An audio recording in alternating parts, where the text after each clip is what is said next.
Ah. There we go. Hello, everybody. Happy Monday. There we go. Oops, check my...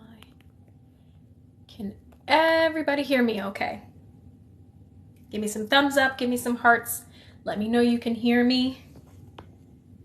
Just so I know everything sounds good. What's up, Ishmael? I hope your lovely wife is with you this evening. Excellent, excellent, excellent. Good. Very good. Very, very good. All right. Well, welcome for everyone who has been joining us for our book readings up until this particular one. If you're new here, welcome. We are... Gotta get that cowboy hat and mustache in there, don't you? We are reading from Hawksong. It's a series. I believe it's a 4-part. It's either a 4-part or a 5-part series.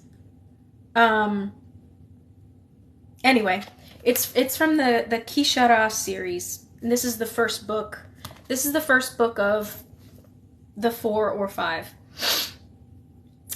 So if you happen to have missed the previous readings, you can actually find them on my YouTube page, because I take all of these recordings and I go ahead and I upload them to my YouTube. So if you are joining us for the first time this evening and you're kind of not sure what's going on, we've got 2 readings so far that you can find on my Facebook or on my my YouTube page.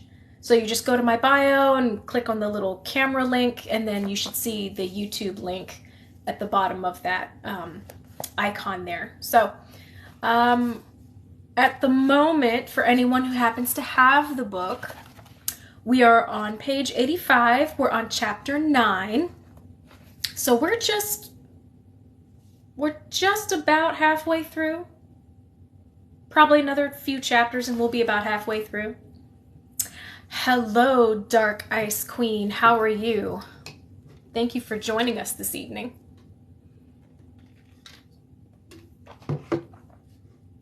All right. Well, you guys know the drill. It's 8:05. So we're going to get started. I'm not doing too bad. I hope you enjoy the reading this evening. All right. Chapter 9. Ouch. There we go. Got too many things hooked up to too many other things today. Chapter 9. The next 2 days passed too quickly. Between preparation for the coronation and the looming war I felt powerless to stop, I had no time even for nerves, for which I was grateful. Neither did I have time to formulate a plan. The morning before the coronation, I found on my bed 2 gifts, one from Eleanor Licia and one from the Arita, a small shop run by a family of jewelry makers whose craftsmanship I favored, but whose work I only owned 1 piece of. The family was too poor to be giving many pieces away, but refused to sell anything to me at its full value. I opened the package from Eleanor Lisa and found inside a beautiful silken dress, the quality of which amazed me. The material was so soft it seemed to flow across my hands, alive, as I held it. The color was a beautiful burgundy that complemented my golden hawk's tones perfectly. I wondered how many hours she had dedicated to the intricate feather design carefully embroidered around the waist. Surely this was the work of the master seamstress, not the young girl I knew was the apprentice. Yet there was Eleanor's signature, discreetly woven into the hem of the dress in matching burgundy thread. The jewelry sent by the Arita matched the dress beautifully. A fine gold chain suspended a garnet above the hollow of my throat. Wisps of gold, little wider than threads, hung below the stone and made my skin seem to glisten. The only other piece I owned from the Arita was a delicate hand flower, with similar fine gold chains trailing from a ring on my middle finger and across the back of my hand to a bracelet of twisted gold. The ring had been inset with a garnet that would match this, and as I recalled it, I decided I would wear that as well, if I could remember where I had put it. Carefully, I removed the dress and laid it across the foot of my bed. The delicate necklace I placed on the nightstand nearby, and then I went to rifle through my jewelry box to find the hand flower.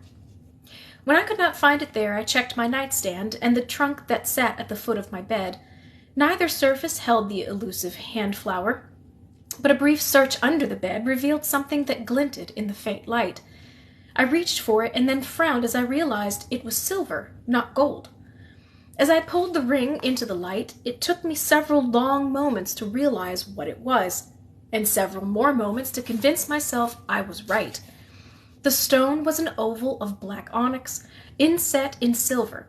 As I held the piece in my hand, I felt suddenly lightheaded. The ring was heavy and larger than I wore, designed for a man's hand. It fit loosely on the first finger of my right hand, where it sat in satirical challenge. I dropped heavily onto the bed, unsettling the beautiful burgundy dress. Without a doubt, I knew that this was what Zane Cobriana had pressed into my hand, most likely intended as a symbol of his protection if I ventured into Serpient Land. And of course, if this was real, if I wasn't dreaming now, and for a moment I hoped wildly that I was, I had not been dreaming then. I must have half woken, roused by his presence. I felt the heat rise in my cheeks as I re-examined my fuzzy memory of that night. I recalled my outrageous behavior and, of course, the neither brief nor chaste kiss with which Zane had ended the encounter. He had asked me to come to Serpient Land, and I had nodded. What had he thought when I had never appeared? Dear sky above, he probably thought I had refused his offer to negotiate, his attempt at peace. After the fury with which my guards and family had dragged me out of the Mistari camps, Zane probably thought my nod had simply been a device to get him to leave, and of course he would not dare to return without knowing whether I had informed the royal flight of his presence. They would have posted guards on the servants' stair if I had mentioned Zane's nocturnal visits, and if he tried to return, they would kill him on sight. I knew what I would think, were the tables turned. For the sake of all my people, for the safety of the Hawk's Keep, I would be forced to assume the worst, that the Serpient were unwilling to consider an end to the war, and that indeed they were planning to retaliate. Even if the Serpient had been sincere in their offers of peace, my lack of response would force them to attack before we could. I could not afford to waste time. Swiftly I searched for suitable clothing, something that would not be ruined by a short walk in the woods, but that was appropriate for meeting with another monarch. I settled on a soft blouse of woven raw silk, the color of dark sage honey, and a pair of slacks of lightly tanned lambskin that would provide adequate warmth against the slight chill of the night. I reached for the boot knife the merchant had given me, but if I was going in peace, I would need to go unarmed, as Irene Cobriana had arrived in Avian Land. Unfortunately, I had no natural defenses to rely on, like a serpent's gaze or venom. I had wings with which to flee and hand-to-hand training that would never match a professional soldier's or guard's. A natural hawk takes its prey with talons and beak, striking too swiftly for resistance, and that is how my kind preferred to fight, from the sky. If I was attacked on the ground, any Serpient opponent would make it a point to keep me there. Still, I put the knife aside. There was, as always, a vase of flowers on the table beside my door. Remembering a signal I had developed with Ray when we were both mischievous children, and I had constantly been sneaking out of the keep, I moved the flowers from the doorway to the trunk at the foot of my bed. If he came looking for me, Ray would see the flowers and know that I had not been abducted. He would still worry, but this was the best I could do. There was no way I could ask him to come with me. Bringing the royal flight would be suicide. Even if Zane had given his guards express orders to let me come with an entire regiment, no loyal guard would allow the cream of the avian army to enter Serpient Land. Taking a deep breath to gather my thoughts, I changed shape, luxuriating in the wonderful feeling of sliding from the awkwardly shaped human form into the beautifully streamlined, graceful one of a golden hawk. Swift wing beats took me over my balcony, and within moments I was gone above the treetops. I landed and returned to human form several minutes' walking time south of the Serpient Palace. I knew there were archers stationed on the roof of the palace. If I tried to fly closer to the building, I doubted that even Zane's promises of safety would keep them from shooting me down. Of course, Zane's promises still might not protect me on the ground, if he had even been honest in the first place. By this time, he probably did not think I was going to answer the invitation. If he had posted his loyal guards, the ones he trusted to greet me, he would have done so in the days after he had spoken to me. Now, the woods were too quiet, and as I moved through them toward the palace, gooseflesh rose on my arms. "What do we have here, Alib?" I jumped at the sound of the voice, and turned just in time to see a fair-haired woman step out of the forest shadows behind me. Her white blonde hair was tied back in a loose braid, and her slender body was sheathed in smooth leather that laced down her back and both legs, tanned and darkened in a pattern so as to make her nearly invisible in the forest. Knives rode in sheaths on her thighs, and at her mid-back and a stiletto was bound in her hair. She also carried a staff as long as she was tall, the end of which was tapered and affixed to a silver blade. I recognized her as one of the guards from the Mistari Palace, and saw her eyes narrow as she recognized me. Before I could move, I felt the sharpness of a blade at my mid-back. "What are you doing so far away from your flight, little bird?" a male voice inquired from behind me. The woman stepped forward and nodded toward a wide tree nearby. A light prodding from the blade pressed against my skin moved me against the wood. "Turn around," the woman commanded, and I did as I was ordered.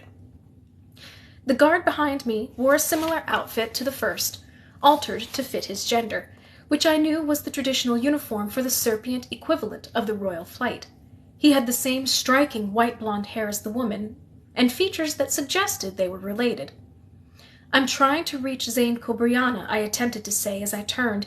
The woman pressed the tip of her blade against my throat. "Quiet, Hawk. Alib, search her." The man moved forward, and I tensed as he skimmed his hands over my body. The search was thorough, and had I attempted to hide a weapon, it would have been found. As it was, the man seemed dissatisfied to find me unarmed. He ran his fingers through my hair as if I might have hidden a knife there, frowning at the feel of the feathers that grew at the nape of my neck. As he passed his palms over my chest, he found the pouch I wore underneath my clothing. I had hidden Zane's signet ring within it in order to avoid awkward questions in case I ran into another avian on my way here. The guard tucked the pouch into the bag he had slung across his back without looking into it. I opened my mouth in another attempt to explain myself, but the woman shot me a glare that stilled my breath. She spun her staff and struck me in the back of the knees, smacking the joint with enough force to bruise. I tumbled to the ground, teeth set against the moment of pain, and the serpent addressed her fellow. "Alib," she ordered, "tie her wrists." To me, she added, "I'm tempted to kill you here, but Zane would be cross if I didn't let him interrogate you first." With my wrists bound behind me, I was led by the two guards to the Serpient Palace. Another pair eyed us dubiously at the front gate and followed my guards in.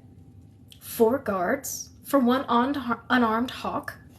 I remembered how Irene Kobriana had been treated when she had visited the Hawk's Keep, and realized I was receiving the Serpient equivalent of that treatment.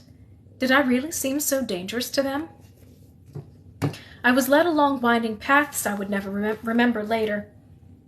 Finally, we turned into a larger hall, but before I could take stock of my surroundings, one of the staves struck me in the back, knocking the wind from my lungs and sending me stumbling to my knees. Only Alib's staff, positioned carefully in front of me, kept me from tumbling to my face on the mosaic floor.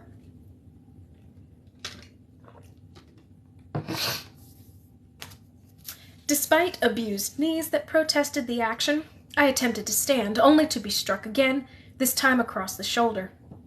I bit my lip against the pain, trying to keep my chin up and my expression calm, even though every cell of my being was screaming at me that I was deep in the serpent's nest and not likely to get out alive. "Fetch Zane," the woman ordered one of 2 guards who had tagged along at the doorway. He nodded and left the room without a sound. She spun the staff menacingly, and I returned my gaze to the golden, copper, and red marble that had made up the snakeskin pattern of the floor. A few moments later, the door opened, and the guard nodded sharply to one of the others to take her place as she went to greet Zane at the doorway. Her greeting included sliding her arms around his waist and kissing him thoroughly enough that my blush overcame the ashen paleness of my terror. No one but me seemed surprised at the display, though. Zane stepped easily into the hall, his hand lingering on the woman's waist with affection for a moment as he stepped away. "Adelina, what on earth is important enough to—" He saw me, and instantly fury rose in his eyes. I flinched, waiting for another blow. "Get your hands off her," Zane hissed, moving with the grace I had associated for so long with killing that my heart leapt into my throat and told me death was imminent. However, Zane dragged the guards to the side, tossing each inelegantly away from me. Then his eyes lit on the guard he had addressed as Adelina, who was protesting loudly.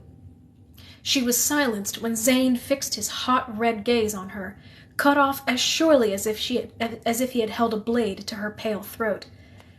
Compared with the warmth with which he had greeted her, his voice made me shiver as he asked flatly, "Did you search her?" "Yes, my lord." Adelina hesitated before using the formal, as if unused to it, but recognizing that this was not a moment in which she should be familiar.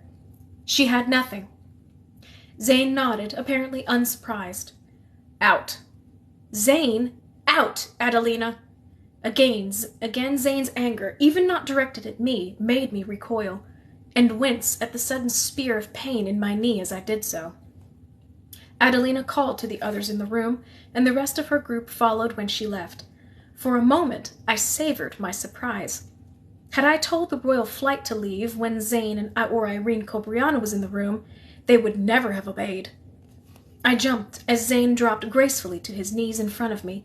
He drew a knife from his back, and for the second time in as many minutes, I was sure I was going to be killed. Instead, he reached around me and cut the bonds securing my wrists. The position brought him uncomfortably close, as I remembered the last time I had seen him, when I had assumed myself still trapped inside a dream. I realized that he probably saw no need for formality. After the ropes fell away and I had turned to rubbing my wrists, Zane asked quietly, "Did they hurt you?" His voice was soft, but still rang with the danger I had seen moments ago. "A few bruises," I answered, moving to stand, if only to regain a semblance of dignity. "Nothing I have not—" I bit back a rather unladylike curse as my knees went out from under me. They had stiffened in the last few minutes and were now protesting the blow Adelina had delivered to them. Zane caught me, and as I recoiled from him, it took all his grace to keep us both from falling back to the snakeskin floor. The flash of anger in his eyes caused me to defend his guards. They did no more than would be expected, I assured him, thinking again of when Irene had come to the keep. "I assume they are your personal guards?" Zane nodded once, still visibly simmering. "Their leader, Adelina, and her second-in-command, Alib, are brother and sister, two of the fiercest fighters among the palace guards. They are also the last possible people I would have chosen to patrol if I had known you were coming." "You had no way of knowing," I assured him, attempting to cool his fury, "and your guards had no way of knowing I came peacefully." Zane said dryly, "You are more generous than I am." "Alib has the ring you gave to me," I added, my terror having receded enough for me to remember that. I had no chance to explain to them. Zane's response was sharp. "Adelina had him search you?" Puzzled at the question, I nodded. Zane drew in a breath and then let it out before he said, "I'll speak to the two of them later. Now you should come sit and rest. You've been hit more than is good for you." Catching my arm as if the movement was natural, he led me to the smooth oaken table that sat at the back of the hall. I remembered that he had offered his arm when Ray and his guards had found him in my room at the Mistari camps as well. Touching, in general, was rare among my kind, even in such a formal manner. I had gripped Ray's or Vasili's arms on some days when grief or war had led me to exhaustion, and that display alone had been frowned upon by most of the court. I had heard that the Serpient were freer with contact, but until now I had never needed to compensate for that particular difference. Suddenly, it occurred to me that I had no idea exactly how far that openness extended. I recalled how Zane's guard had greeted him, and the kisses he had stolen both at the Mistari encampment and in my own room. I had thought at the time that he probably considered me either foolish or wanton not to decidedly protest such an action, but perhaps doing so was natural to him, and he had not considered how shocking it would be to his avian counterpart. Slightly soothed by this realization, I settled into the chair Zane had offered to me, relaxing my aching body and cataloguing my bruises. They were no worse than those I had gained in mischief as a child, or in weapons drills with Ray. The bruises across my shoulders and knees would heal quickly. Irene made me wait one more night before I decided you were not going to come, Zane stated, as he swung gracefully into the chair opposite where I sat. His anger was slightly better concealed now, but it was still visible in the slick tone of his movements. Thank the gods she did. As it is, I cannot stay long, I was forced to admit. My guards do not know where I am, or else they would never have let me be here. And if they knew how the palace guards had welcomed me, they would do anything in their power to keep me from ever returning, I thought to myself. Zane's expression took on a hint of surprise, and his voice was resigned as he said, I forget how much power the royal flight has over its queen. He shook his head.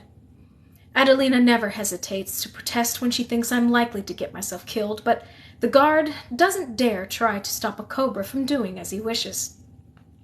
Recalling how Zane had cleared his guards from the room with one word, I had no doubts as to the truth of his statement. Catching the glimmer of anger still in Zane's gaze, I was equally certain as to why the guard was so obedient to its prince. You're being announced as Tuuli Thea tomorrow, correct? Zane asked in an abrupt change of topic. Yes, I confirmed, slightly surprised that Zane knew the details so well. I allowed my expression and the tone to carry the question, knowing that Zane would answer, or not, as he thought appropriate. Zane caught the inquiry in my voice and explained, I have people loyal to me who have access to the keep. They keep me informed. I swallowed a feeling of unease at the thought of the Serpent having spies in the Hawk's Keep. More unnerving was the knowledge that they would need to be avian, or else they would have been caught long before now. Zane might have been able to sneak around the keep at night by using the stairway, but it would be impossible to follow the goings-on in the court without the ability to fly. And who are these ears of yours? I asked, unable to keep the suspicion from my voice. If we manage to succeed in ending this damned war, I will gladly introduce them to you, Zane answered smoothly. Though he did not say it outright, the second meaning to his words was clear. If we did not end the war, he would keep his spies in place. I had been aware that Zane's attempt at peace might be a ruse, but I had been willing to risk that on the chance that he might be sincere. It had not occurred to me until that moment how carefully Zane must have laid his plans before inviting the avian royalty to join this negotiation dance. With painful clarity, Zane's earlier words reverberated in my mind. Irene made me wait one more night before I decided you were not going to come. Thank the gods she did. If I had not come this night, would his spies have killed me in my bed? Or would Zane himself have done the honor, ending my life with the cobra's poison that he had once assured me would stop my heart more swiftly than I could draw breath to scream? Suddenly I was sure that if the time allotted to me had run out, Zane might have attempted to end the war by eliminating the leaders of the other side, namely my mother and me, with methods far more sure than any of Karashan's plans. As if reading my thoughts in the silence I allowed to pass, Zane stated coolly, concisely, If I give you my word, Danica, you can be assured I will keep it. I want bloodshed no more than you do, but I will do what is necessary to end this war. If that means accepting the Mistari's suggestion, then I will go down on bended knee this moment and ask you to be my Naga. If that means listening to any other suggestion you may have, so be it. He concluded, his tone never changing, and if it means taking the Hawk's Keep down stone by stone with my bare hands, then without hesitation I will begin. I stood, moving away from the intensity in his gaze. If I refused to listen, would I even be allowed to leave? I came here to talk about peace, not to receive threats. I gave my word you would be safe if you accepted my invitation, Zane assured me, not rising from his seat, as if attempting the impossible feat of appearing harmless. If you turned around right now and left, Neither my guard nor I would stop you." "And afterward?" Zane closed his eyes for a moment, and when he opened them again, his expression was as remote as the morning star. "I hope we can end this war with peace, not a bloodbath," he answered. "I've reached the point where I honestly think I would slit my own wrists if I thought it would end the fighting. Unfortunately, the palace guard would not react well to losing its last prince, and again we would have a slaughter on our hands." He shook his head and finished bluntly. "You are an attractive woman, Danica, but I do not love you. I do not think I ever can. If I look into your golden hawk's eyes, and no matter how stunning the form they accompany, I think only of your warriors murdering my loved ones. Since you recoil every time you accidentally find your own gaze fallen upon Cobriana Garnet, I suspect you feel much the same way." "Are these statements going somewhere?" I inquired, voice detached. I wanted to make sure there were no misunderstandings between us before I asked my next question. Zane answered immediately. He stood, and I braced myself to keep from flinching as he moved toward me. "I have considered our options, and elected to attempt the least bloody first." Graceful as the serpent that lived inside him, Zane went down on one knee. "With the understanding that there may never be anything between us but a shared desire for peace, and my word that I will never force upon you any duty beyond the political expectations of the position, I implore you, Danica Charday, to agree to be my Naga." I felt my heart skip a beat, and for several seconds my voice caught in my throat. He couldn't want an answer now, but of course he did, or he would not have asked.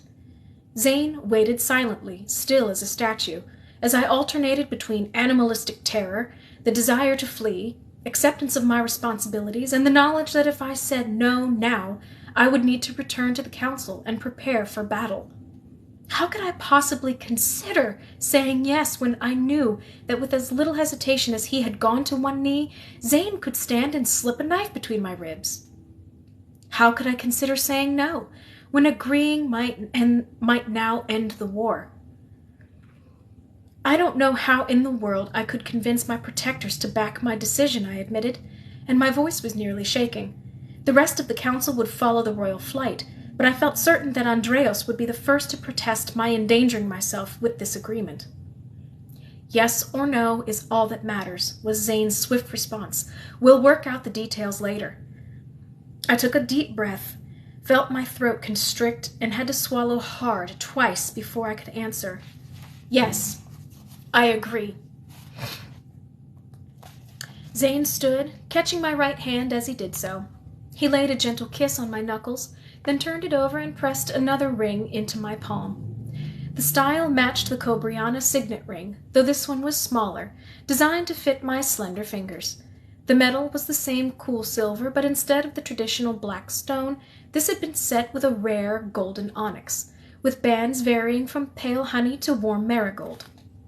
I knew it must have come from the Misari's original homeland in the east.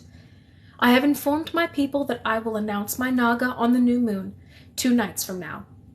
I know it is the evening after your coronation as Tu'ulithea, and if necessary I can push it back, but it seems wise to make our move as soon as we can." I nodded, and as it occurred to me, I added, "There will be protests, but if we go through with the announcement here before I inform the court of my decision, not only will I have the title of Tu'ulithea behind me, but it will be too late for even the royal flight to forbid me. It is a high crime for an Alistair's vows to be broken. No one would dare order the Tu'ulithea to withdraw her promise, even if it was given to the Diente of the Serpient. I could stall picking an Alistair easily enough, though it would be trickier to bluff Karashan into delaying. But it would only be a few days, long enough to seal the pact on the Serpient side. I would do it, whatever it took." "How are your people likely to take the news?" I asked hesitantly. My main concern was that someone might attempt to kill Zane if I tried to take him to the keep and acknowledge him as my Alistair. I hoped I would not be dodging weaponry when Zane made the announcement here. "They won't like it. They'll think I'm more than a little crazy.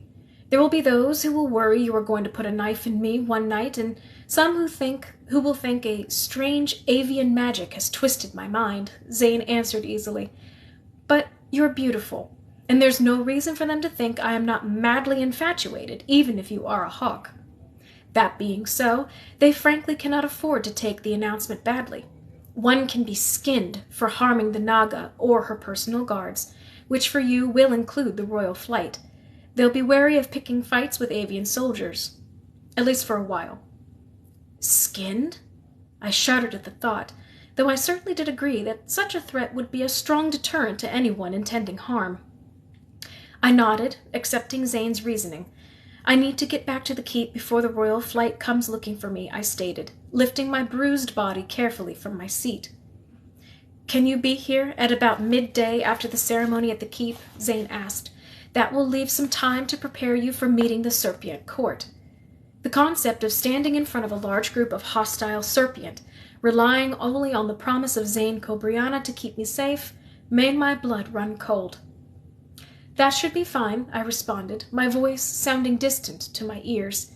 I almost felt like I was dreaming again, but even my mind could not have created a scenario as terrifying as this one.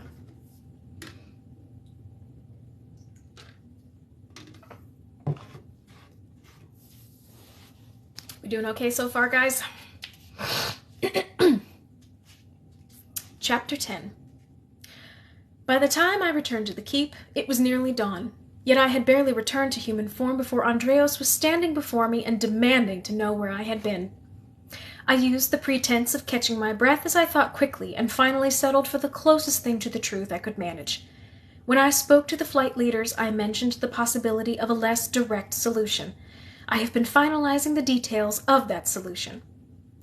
Ray's eyes widened as I continued. I have a plan, but it is discreet. In the meantime, I want you to tell the flight leaders to stand down. I don't want a move made beyond what I have already triggered.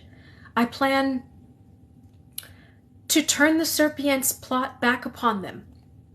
I knew all the ways he would take the words, and I knew he would never translate them to mean that I had agreed to go along with Zane Cobriana's plans.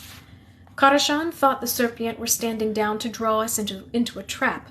Let her think I was using the same plan. Are you sure? Was all Ray asked. I wanted to tell him the full truth, but revealing the plans would ruin them.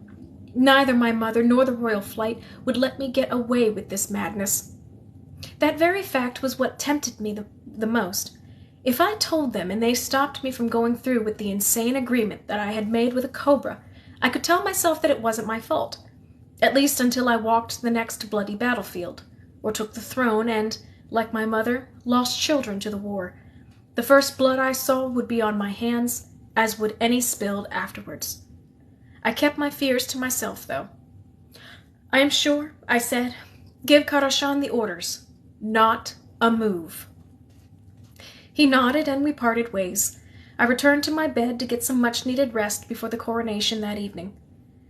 The ceremony was simple. A few words spoken to the court by my mother of my strength and courage and faith in the future, words that felt hollow in my ears as terror beat in my heart.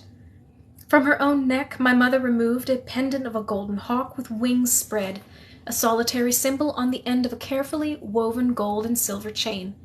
I was wearing the necklace that Aurita had given me. The piece hung high enough that I could wear the hawk pendant at the same time, so that each decoration seemed made to wear with the other. I addressed my people, and saw my mother frown when I finished without speaking of my Alastair. However, it was not until the royal flight knelt before me to swear their allegiance to the new Tu'ulethea that the horror of what I had promised Zane was made real to me. Gerard Halsan, speaking his name, the older man knelt before me, taking my hand and speaking the words he had recited when he had sworn his allegiance to my mother before me. To my Tu'ulethea goes my faith and my trust. To her blood goes my blade, my bow, and my fist, ever to defend her and her kin. To her I swear my loyalty, and to her I swear my life ever before hers. My life ever before hers. These 24 men and women, their lives before mine. I prayed they would never need to give those lives. I prayed I could stop the war before they were called to sacrifice themselves for another helpless queen. I knew every name and face among the royal flight. Some of them, like Karl and Andreas, I had grown up with. Some of them, like Gerard, had guarded my mother before I was even born. The list went on, coming at last to Erica Silvermead, the newest member of the Royal Flight, the low-born sparrow who had shocked Andreas with her ability. If I had to guess, her name would be high on my list of Zane's possible spies. She had come out of nowhere, but I knew the assessment was not quite fair. Erica had barely been accepted into the Royal Flight, and she had only been in the keep for a few days. Zane had implied that his spies had been in the palace for a while. There was just something about the sparrow that unnerved me, though. However, Ray seemed very proud of how well she fought, so I did not speak my unease. As Erica swore her vows, her voice rang sincere. The last to stand before me was the commander of the Royal Flight himself. Andreas stood respectfully, but in his eyes was a look akin to pain, a question he would not ask. Still, he smiled at me as he approached and went to his knee.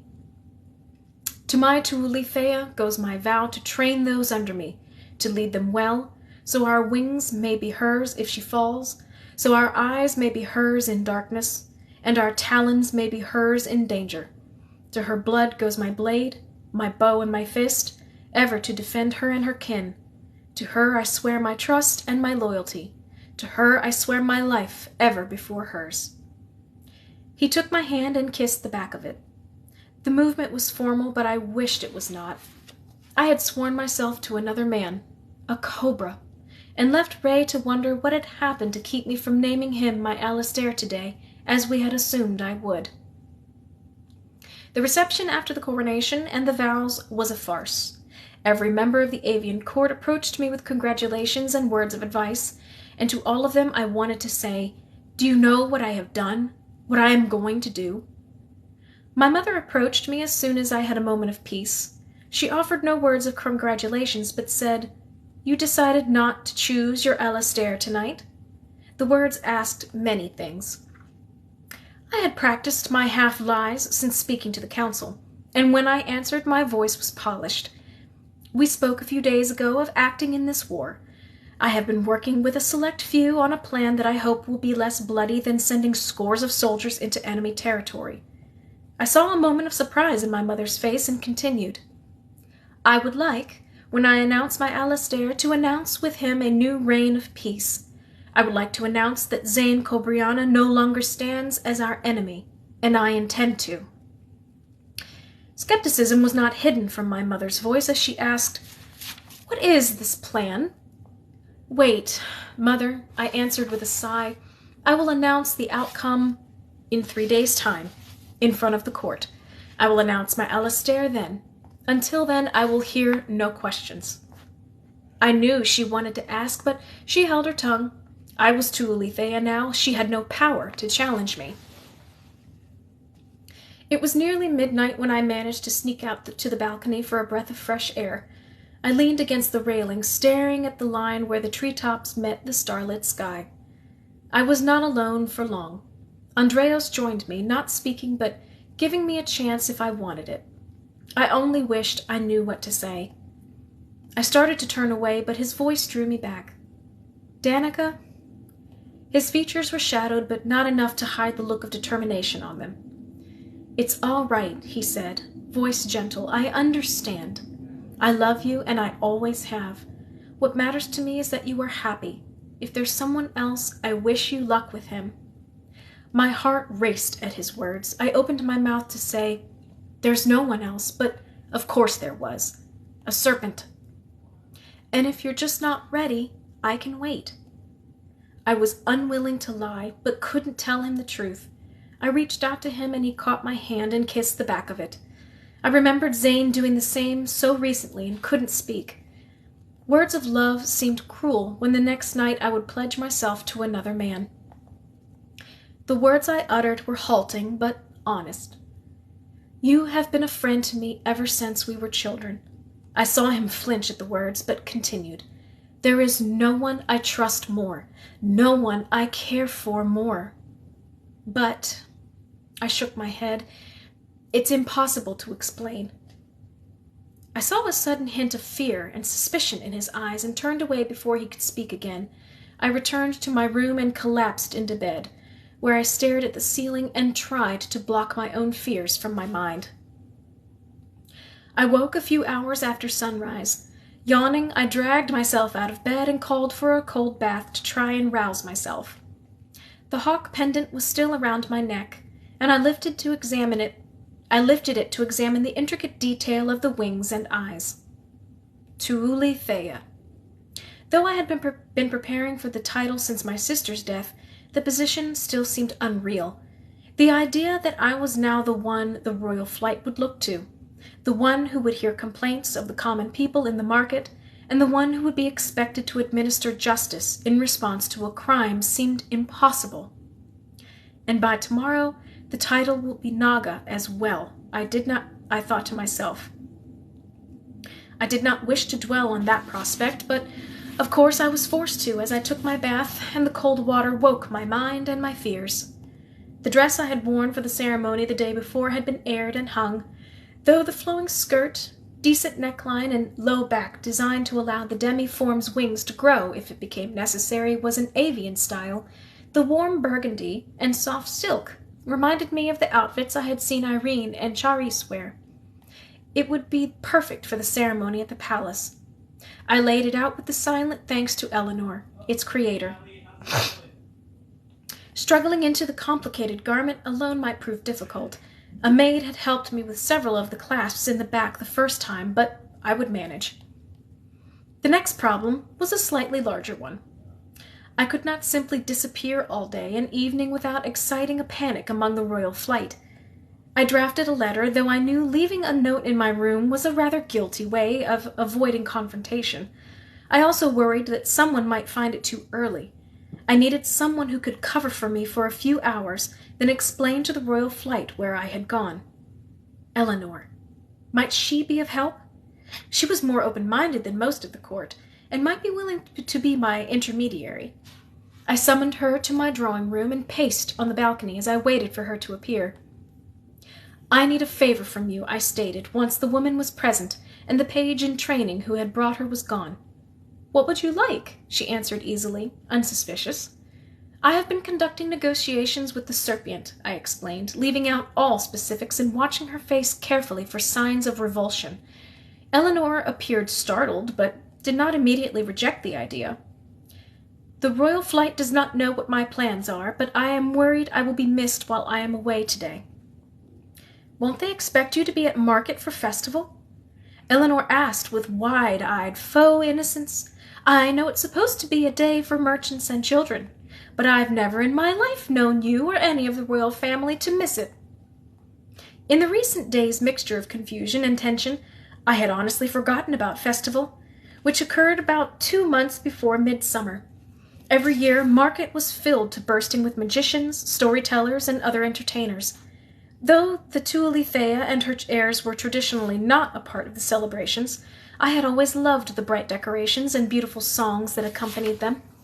Even the royal flight let its guard down, as it was unlikely that anyone could manage to harm the heir to the Tuuli Thea among such a press of her subjects.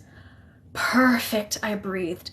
Andreas won't be surprised if he doesn't see me until nearly sunrise. Pacing with nervous excitement, I asked, Eleanor, would you be able to deliver a message to the royal flight? I might be back before they even miss me, but if not, Andreas should be informed of my whereabouts. Eleanor nodded. I can do that. Festival will last until sunrise. If I have not heard from you by then, I can speak to your protector. Thank you. I read over my letter one more time before sealing it and entrusting it to the seamstress. Eleanor's gaze moved to the burgundy dress that I had not yet donned to replace the simple outfit I was wearing for the morning, and I saw her smile a little. I know the design on that is a little complicated. Do you need help?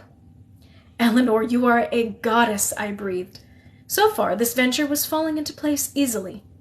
Too easily. It was beginning to worry me. Dressed and ready, I gave one last look to the letter Eleanor held. It was a concise explanation of my conversations with Zane Cobriana to date, as well as where I would be that evening and why. If you wish to seek me, the letter continued, I recommend that you do so peacefully. I want this ceremony to proceed without bloodshed, and you are enough of a soldier to know that Zane's people will not respond well if your flight appears fully armed at the palace. I do not know what Serpient tradition expects of this ceremony. I will return as soon as is seemly. The letter was signed and sealed, and it would be delivered. Now all that was left was to make the words true. My greeting at the Serpient Palace was much gentler this time, and it came in the form of a trio of young female guards. They said little, and while their gazes alternated between distaste and curiosity, I was neither searched nor struck, for which I was grateful beyond belief. Once again I was led through the twisting maze of the Serpient Palace, and though I tried to memorize the turns we took and the doors we passed through, I found it impossible to do so. I was glad I was a willing guest and not a prisoner trying to escape. One could probably wander these halls for hours without finding any place familiar. A tendril of curiosity rose. In the past, I could never have imagined exploring the inside of the Serpient Palace, which was described as a labyrinth of halls and secret passages. Now, I might have a chance. I recognized the large honey oak double doors before my escort pushed them open to reveal the hall where I had met Zane the first day I had come here.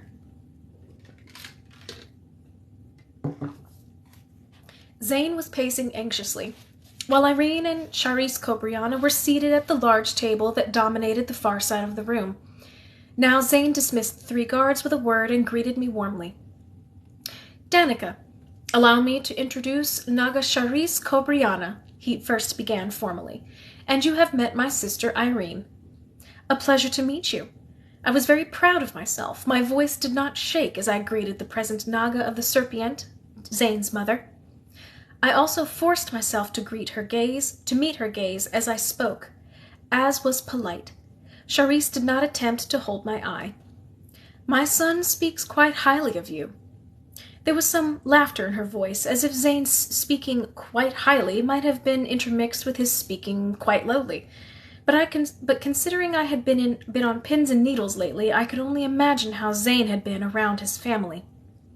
How shortly should I expect your guards to storm the palace? Zane asked, his voice also holding an amused lilt that did not manage to completely cover the more serious thoughts beneath.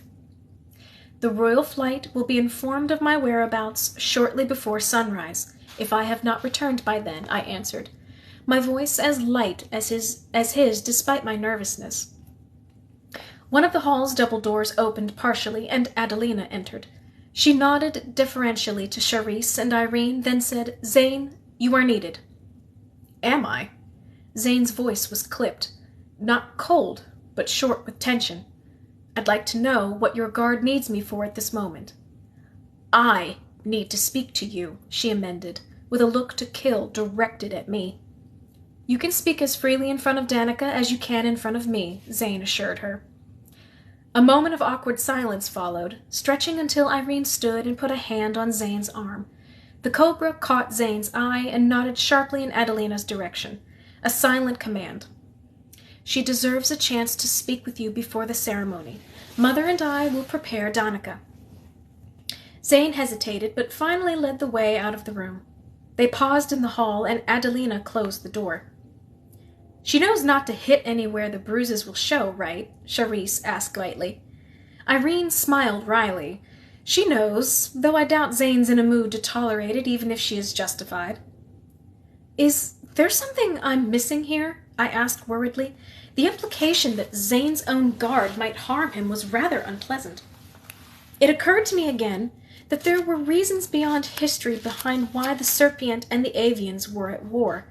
If a member of the royal flight raised a hand to my family or me, he or she would be ostracized to human society, feathers shorn, grounded forever. Yet Charisse and Irene were discussing the possibility of Adelina striking Zane as if it was commonplace. There were so many fundamental differences between our kinds, it was no wonder that we had lived so separately for so long. Adelina and Zane have a complicated relationship. She has been very vocal with her protests of this arrangement, Charisse explained. As if on cue, Adelina's voice rose outside the door. The words were not understandable, though through the heavy oak, but the tone was, and it suggested that Charisse's assumption that there would be violence. The words were not understandable through the heavy oak, but the tone was, and it suggested that Charisse's assumption that there would be violence was not far off the mark. The voices drifted down to silence, moving away through the hall. When it was quiet once more, Irene spoke. The ceremony will occur in the Cinco.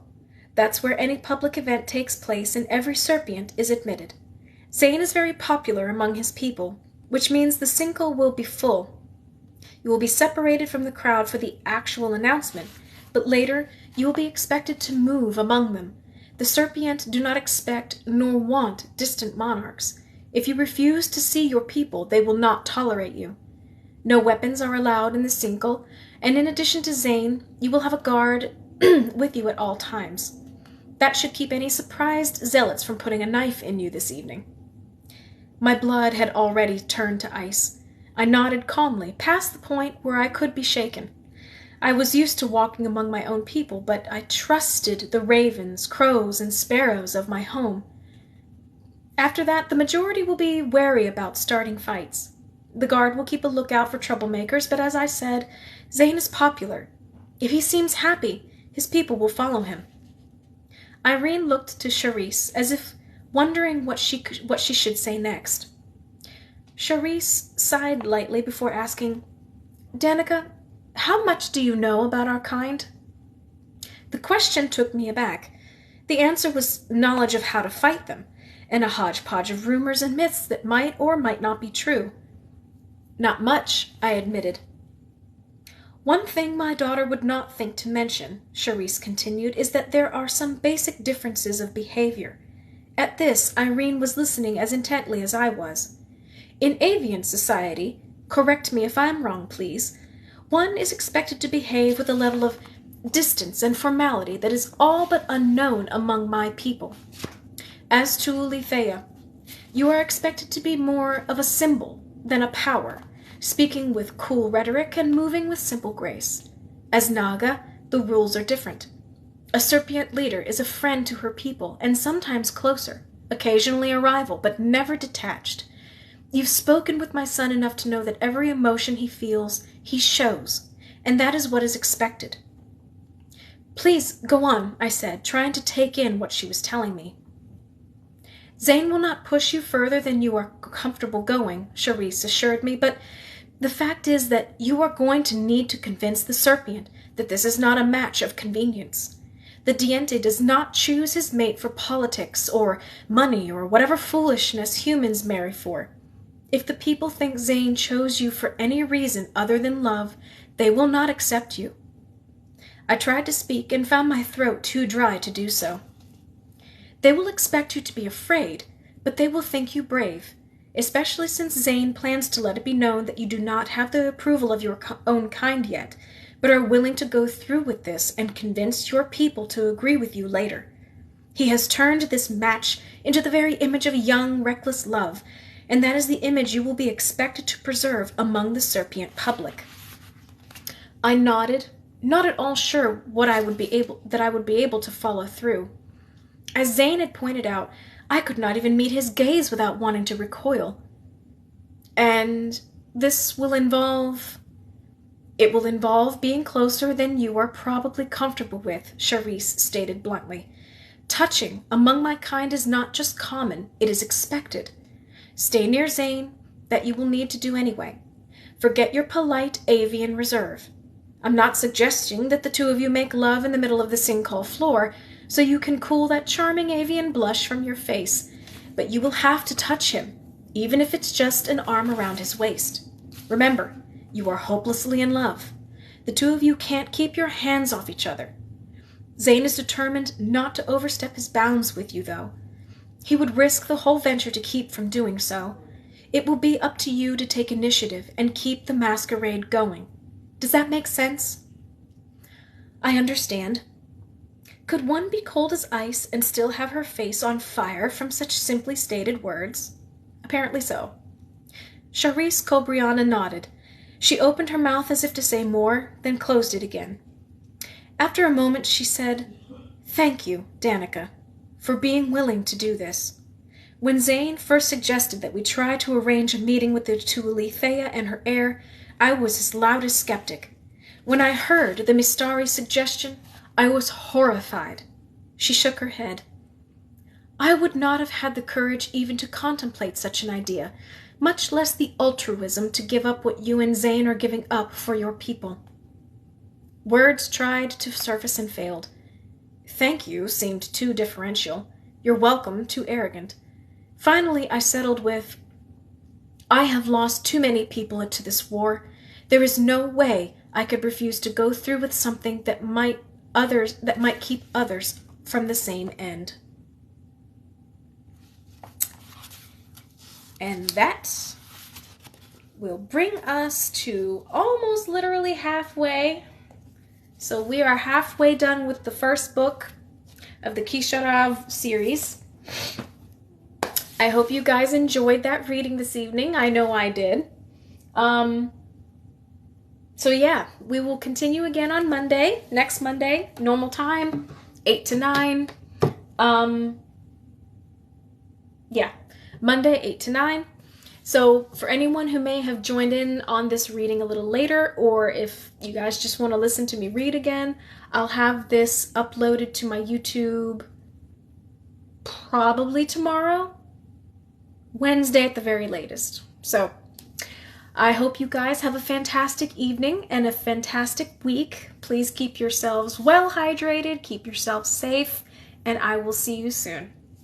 Bye.